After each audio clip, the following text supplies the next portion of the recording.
There are currently 30,000 registered coaches in the Parisian suburbs, overseeing almost 250,000 aspiring French footballers. One of those coaches is none other than Wilfried Mbappe, the father of Kylian, who oversees the AS Bundy team.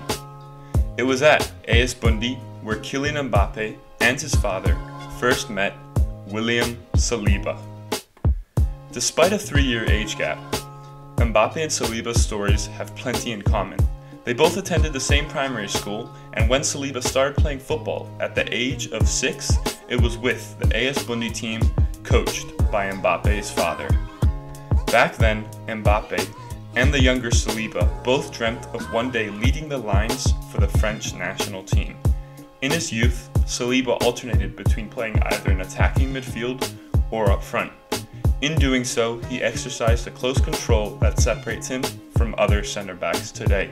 Eventually, a growth spurt at the age of 12 saw Saliba fall back to a defensive midfielder position, which is when he began to catch the eye of several professional clubs.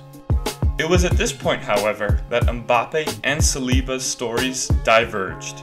While Mbappe was recruited to the illustrious Clairefontaine Academy, an academy that has produced talents like Thierry Henry and Nicolas Anelka, Saliba failed trials with PSG and Bordeaux.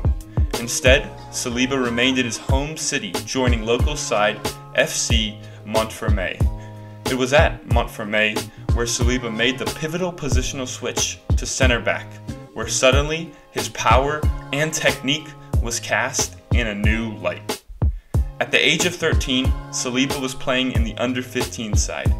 According to his coach, despite being the youngest in the team, he was a natural leader and a force in the dressing room. It was eventually at Montfermeil that Saint Etienne first noticed the young defender.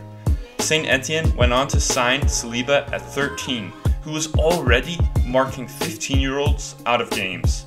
He was definitely ready for the next step.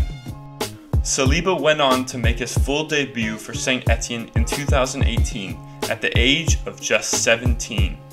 By the end of February that season, Saliba had become a permanent fixture in the senior group. Between games, Saint Etienne manager Jean-Louis Gasset would work with Saliba on his marking and positional sense, encouraging to study videotapes of Thiago Silva and Raphael Varane.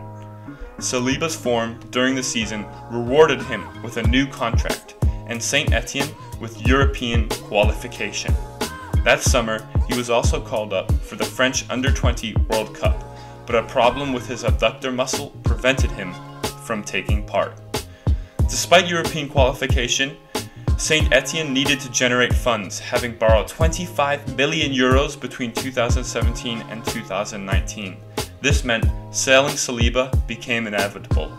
Arsenal led the charge, having watched Saliba extensively in the second half of last season, while they were also prepared to meet Saint Etienne's principal demand, that Saliba remained on loan for the duration of the 2019-2020 campaign.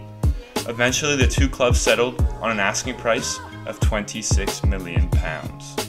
This season, despite its interruption, has arguably been the most beneficial to Saliba. Rather than just sitting on the bench at Arsenal, at Saint Etienne, Saliba has the time and patience to continue to perfect his craft. Whether or not next season sees Saliba put on the red and white of Arsenal is unknown. What is for sure, however, is Arsenal have a truly special player on their hands. One whose talent and potential, much like his frame, is immense.